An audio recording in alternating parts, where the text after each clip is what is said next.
வணக்கம். இன்னைக்கு நம்ம மதுரை சமையல்ல இருமலை சரி பண்ணக்கூடிய ஒரு தூதுவாளை தோசை பண்ண போறோம். வாங்க பார்க்கலாம். இந்த வீடியோ பார்க்கறதுக்கு முன்னாடி சேனலை சப்ஸ்கிரைப் பண்ணாதவங்க பண்ணிக்கோங்க. பக்கத்துல இருக்க பெல் பட்டனை கிளிக் பண்ணிக்கோங்க.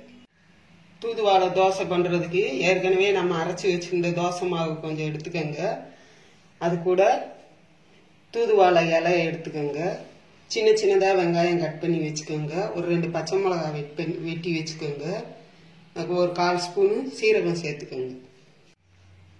இந்த தூதுவாளை கீரையில முள்ளு இருக்கும். இந்த பாருங்க முள்ளு இருக்குது. அதை இந்த தண்டு வரைக்கும் இடிக்கி பிச்சு எடுத்துக்கோங்க. எடுத்துட்டீங்கன்னா தனியா முள்ளு வந்துடும். அதே மாதிரி எல்லா கீரையுமே பிச்சு எடுத்துக்கோங்க.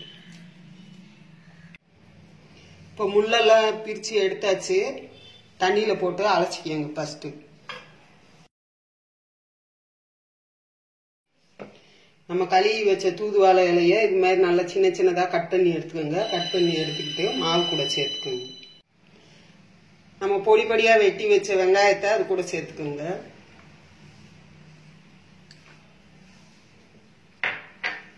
மிளகா சின்ன சின்னதா வெட்டி வச்சிருந்தோம், அதையும் சேர்த்துக்கோங்க. அது கூட 1/4 ஸ்பூன் சீரகம் சேர்த்துக்கோங்க. சேர்த்துட்டு எல்லாத்தையும் ஒன்னா கலக்கிங்க.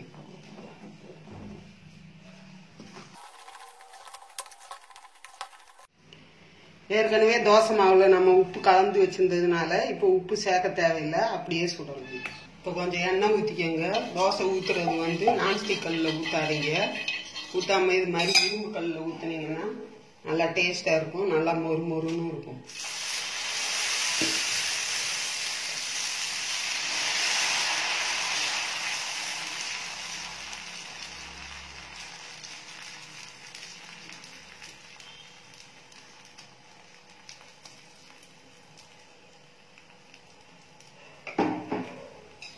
ஊற்றிட்டு கொஞ்சோண்டு சுத்தி எண்ணெய் ஊற்றுங்க. ரொம்ப ஊற்ற தேவையில்லை, சும்மா ஒரு சொட்டு விடுங்க. விட்டுட்டு ஒரு மூடி போட்டு மூடி வைங்க. இப்போ வெந்துருச்சு, திருப்பி போட்டுக்கலாம்.